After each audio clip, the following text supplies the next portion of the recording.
give a brief presentation about you. All right. Can you see my screen? Okay. Yes. All right. Yes. Okay, good. Okay, so we are very happy to have here Siwei Lyu from University at Buffalo. So Siwei Lyu is an Empire Innovation Professor at the Department of Computer Science and Engineering, and is the founding director of the Media Forensic Lab at the University at Buffalo. And he actually was before an assistant professor, and full professor at the University at Albany. And he has a very long career, but let's say the most important achievements, he does a lot of research and a lot of funding by the National Science Foundation, by DARPA, and IBM. Is the recipient of the IEEE Signal Processing Society Best Paper Award in 2011, of the National Science Foundation Career Award in 2010, of the Albany's Presidential Award for Excellence in Research and Creative Activities in 2017, and is also the Chancellor's Awards for Excellence in Research and Creative Activities in 2010, and finally also a Google Fact Research Award in 2019. So I mean, I cannot tell everything, Siwei, because you are a so great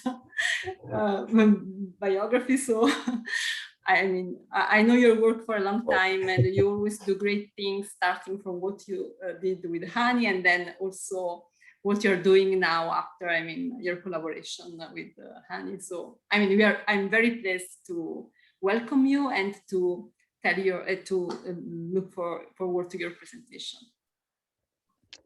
Thank you very much, Lisa. Yeah, thank you for the nice introduction. I'm very happy to be here.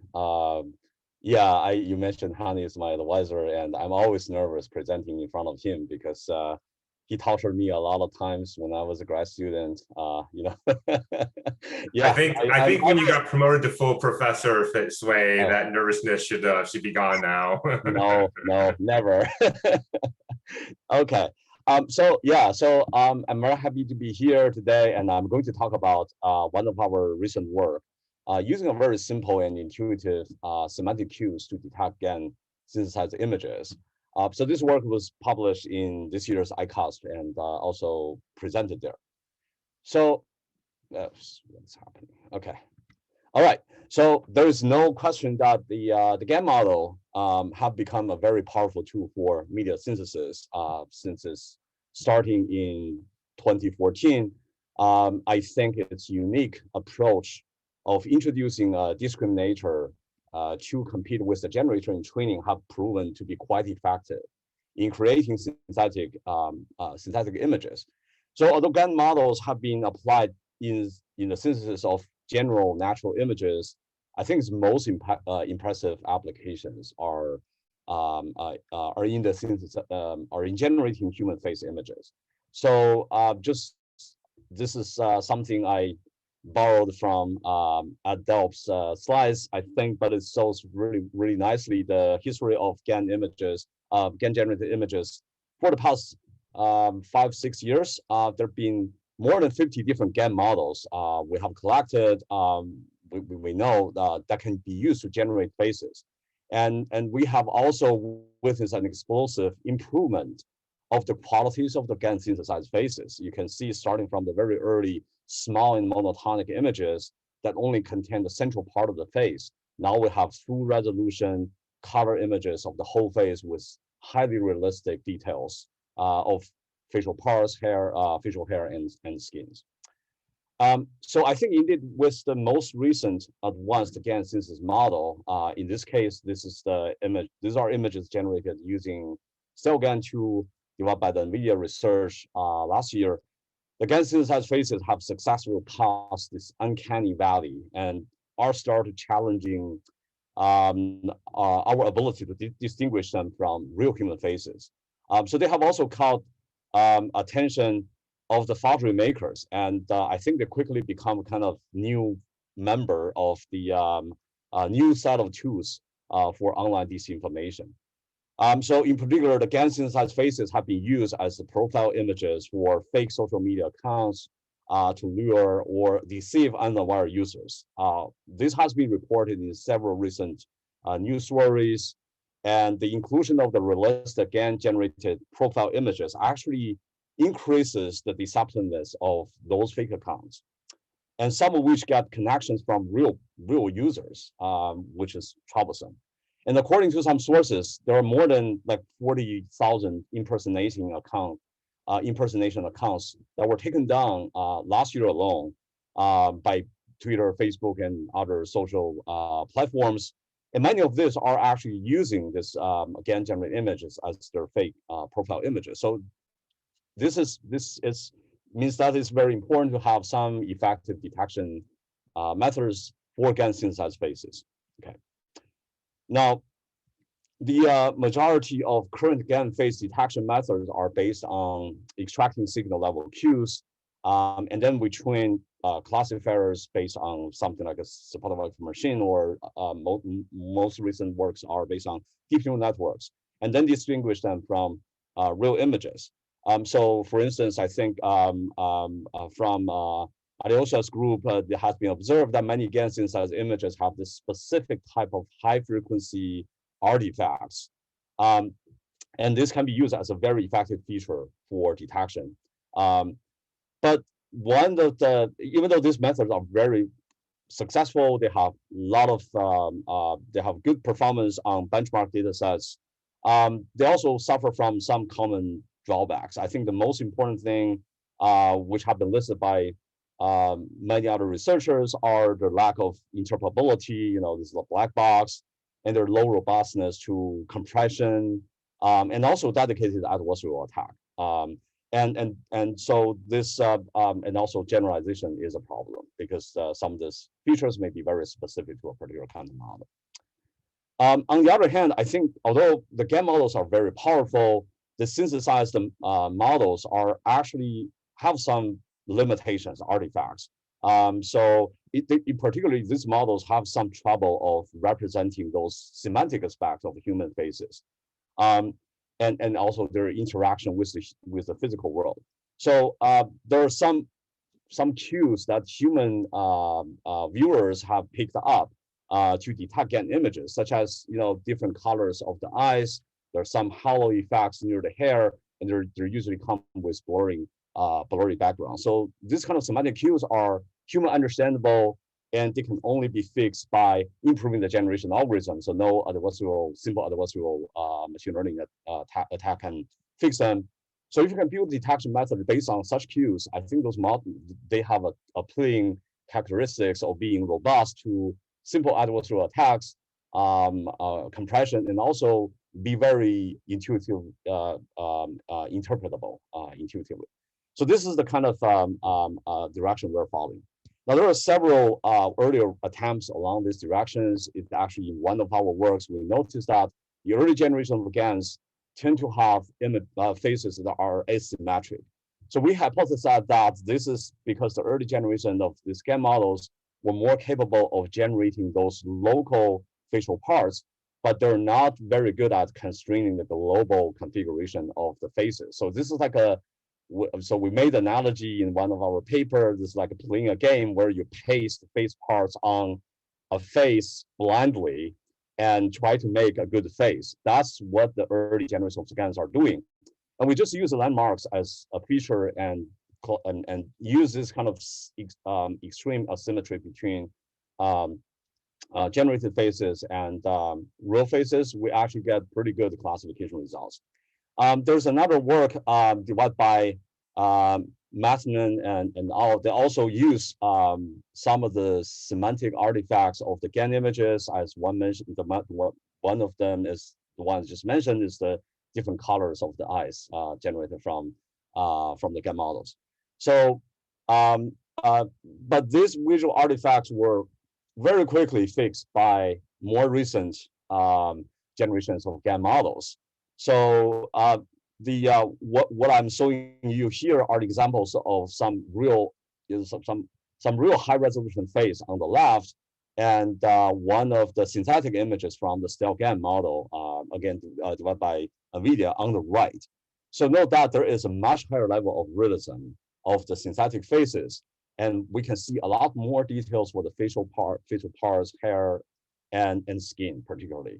And also the earlier artifacts of this face asymmetry in faces and different colors in eyes are all fixed. So the second generation poses a stronger challenge to detection. However, but even though this methods are models are more powerful, we found in this work a simple telltale sign of image synthesis. Again, focusing on the eye region. So more specifically, there are inconsistent corneal specular highlights between the two synthesized eyes.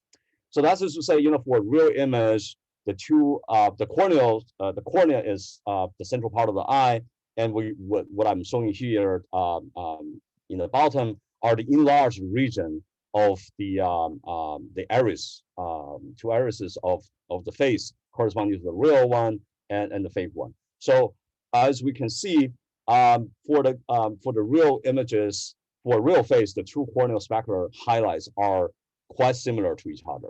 Okay. Well, for the GAN synthesized images, in this particular image are very different, as if the two eyes are looking at different things.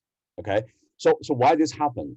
Well, I have to say this work was actually inspired by one earlier work of Hannes, where he used the corneal highlights to estimate direction of light source. So the major difference of our idea with Hannes is in his method, he assumed the two eyes are from the same face, from a real person, and the whole image, like this example, is composed by real faces from different sources, different captures. But what we're trying to do here, on the other hand, is look for inconsistencies in the eye reflections from the two eyes in the same face. And that particular cue is useful for GAN image detection. Okay. So just to make this idea a little bit clearer, we'll take a quick look at the anatomy of human eyes. So the center part of the eye is the iris, and the central black part is the pupil. That's where light comes into our eyes.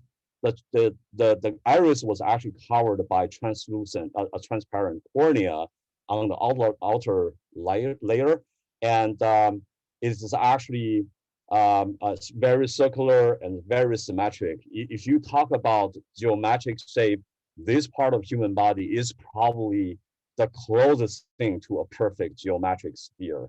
And that's one reason that it got a lot of attention, because it's easy to model. Okay, and the cornea has a spherical almost like a half sphere, and surface exhibit mirror-like reflection characteristics. So this generates what we call a corneal spectral highlight reflections, and when illuminated by light emitted or reflected in the environment at the time of the capture. So the in a real image, in the image of a real human face captured by a camera, in this case, as shown in this illustration, the corneal highlights of the two eyes are related because they're looking exactly at the same thing. And looking into the same lighting environment, that's what we have observed, the consistency between the real eyes. So we can make this a little bit more precise. So we can derive a simple mathematical formulation of the relation between the corneal spectral highlights of the two eyes in this 1D case. We're assuming that this an object is we just take a slice of the two-dimensional imaging plane here. To simplify the discussion, we assume that the two eyes have a frontal pole, so they're looking into the front, and the center of the eyeballs is parallel to the camera. Okay, this is usually the sighting for when somebody is taking a portrait of someone. So we call this a portrait sighting. And the eyes are distant from the lighting source or the reflections, and all light sources and the reflections in the environment are visible to the eye. So both eyes roughly seeing the same thing. Now we can define the anatomic parameters of the two eyes, including the distances between the two eyes. These are all physiological parameters, and people have shown that it's quite stable across different people. So we can assume they're roughly taking a constant number. So it's the distance between the two eyes and also the radius of the eyeball, the iris region, and also the location, the distance of the objects, the lighting source from the two eyes. So measured by the capital D and X. Well, with these definitions, the corneal spectral highlights, we can compute the distances roughly in this way, and they are related by this mathematical formula, and is determined by all these quantities I have just introduced. When we can simplify this a little bit, eventually we can calculate the differences. Now, these are the differences of the image of the lighting source on the two eyes with regard to the same coordinate system, both centered at the individual eye. And so their kind of translate is measured by this term eventually.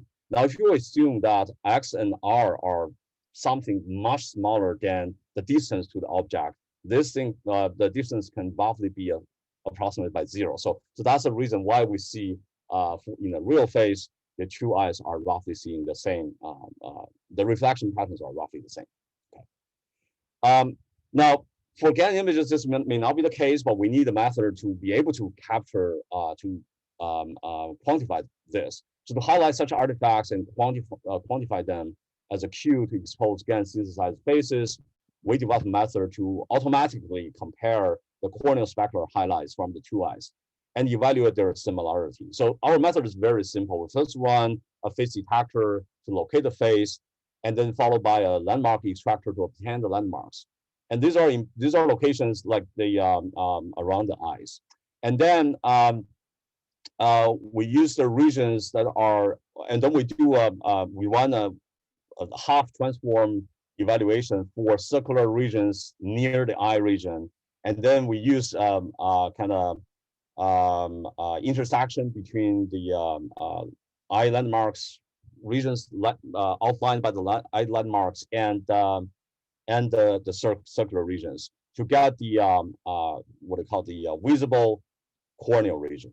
Now, once we have that, we apply an edge detector and then use and extract the highlights region by a binarization of the digital image.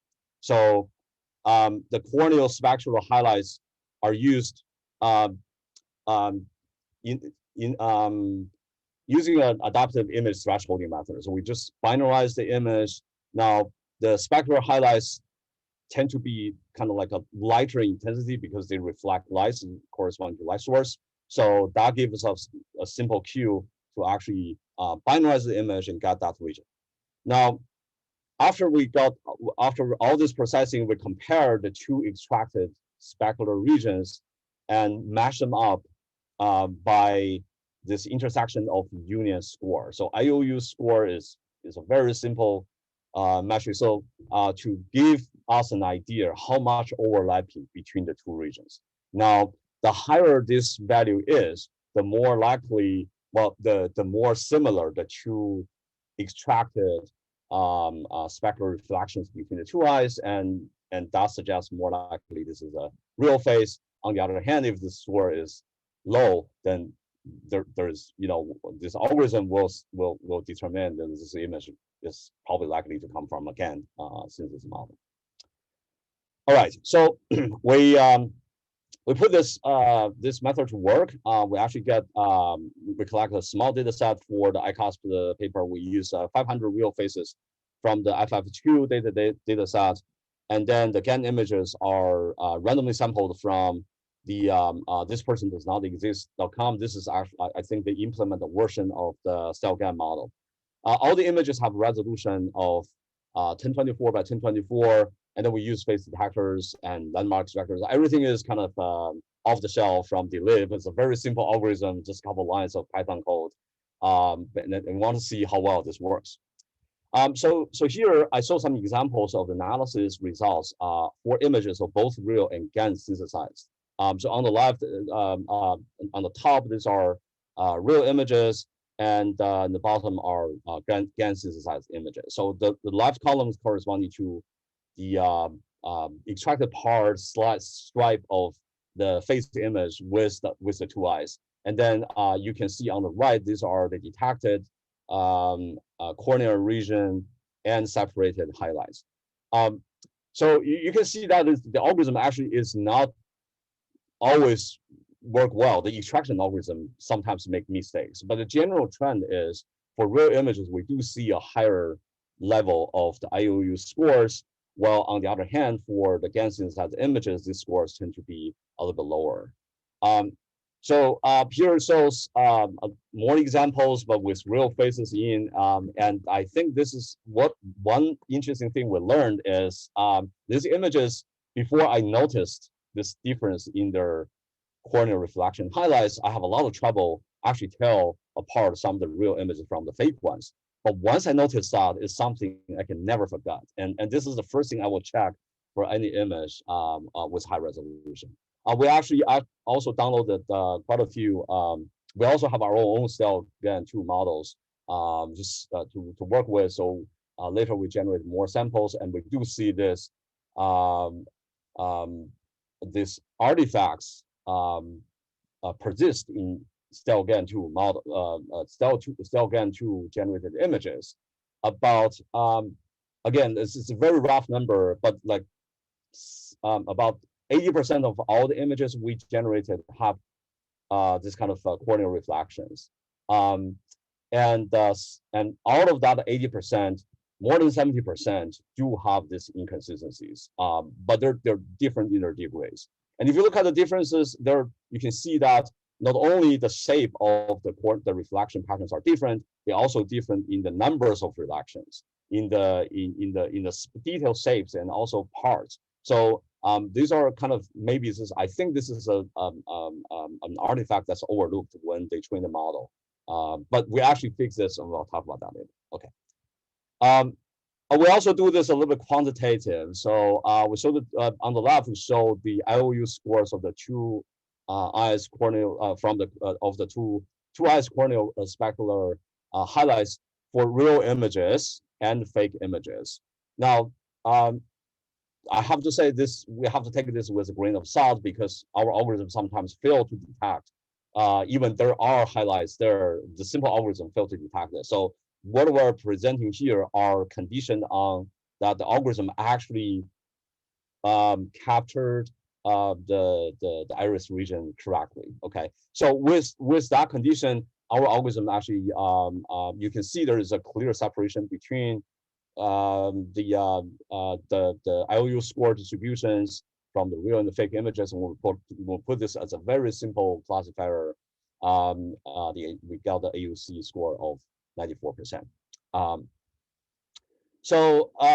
But we are very aware of the problems we have, and one of the biggest problems is we don't have a very good iris segmentation algorithm. That is one of the biggest limiting factor of this method. So we tried some of the most recent improved iris segmentation detection algorithms, and it seems working better, more reliable than the simple, the half transformed landmark intersection. Those are like a first year computer vision course project kind of ideas, but this sophisticated method actually improved the performance quite a lot. We also try to use a neural network. So this time, as we notice these artifacts, so we actually try this idea of having a pair of images and train a Siamese network with some self-attention mechanism to ask the neural network to specifically focusing on places where, focus on their inconsistencies. And some of the I'm showing some preliminary results. It seems promising here. Now, with that being said, I think I need to talk. We're also very much aware of the limitations of this algorithm. So first of all, we only look at the pixel differences in the reflection patterns, but there are a lot of rich information you actually can extract from the reflections from the two eyes. I think with enough resolution, we can even reconstruct the 3D scenes from the two eyes. And this, I think, in the future, probably pointing to an important direction where we can use to further establish the authenticity of the image. But this is not here in our current model. Our method is just a very simple first cut of in this direction. The second one is when the lighting condition is complex, very complicated, we can have false detection. So we do have real faces where I remember we said the light source need to be far away and two eyes need to see the same light source, the same lighting environment at the same time. This may not always be the case. And when that happens, we do have false detections. It also, obviously, it doesn't apply to cases when there's no reflections at all. So we do have images, 20% of the GAN generated images do not have any reflections because the scene is almost like an inversion. But that's kind of also rare because when you have, for real faces, we almost, from FFHQ, we almost got like more than 95% of the images actually have that kind of reflection. So I think when you take a portrait, there's usually a light source in the scene. Not having a reflection is a sign that this is the image is synthesized. The last one is I think the inconsistency is probably not very easy to fix manually, but it can be fixed by retraining the algorithm. So this is what we tried. Since we have I just showed you there's a DN neural network model for this inconsistency. We just incorporate that into the discriminator of style GAN 2. And it indeed fixes all the problem. We generate images with no problem at all. But it does have this little artificial feeling. I haven't be able to pin my finger on that, but it does seem a little bit unnatural. But this problem largely go away. But I think this is again like the very nature of the media forensics work. Any media forensics work. Whenever we have some better detection algorithms, we start a new competition with the generators, and they can take advantage of that to improve the detection algorithms. I guess that's all I want to say today, and thank you very much, and I'm happy to take some questions. Thank you, Siwei. Thank you for your very interesting talk. And let's see if there are some questions from the audience. Hi, Siwei. Very nice talk. Thank you.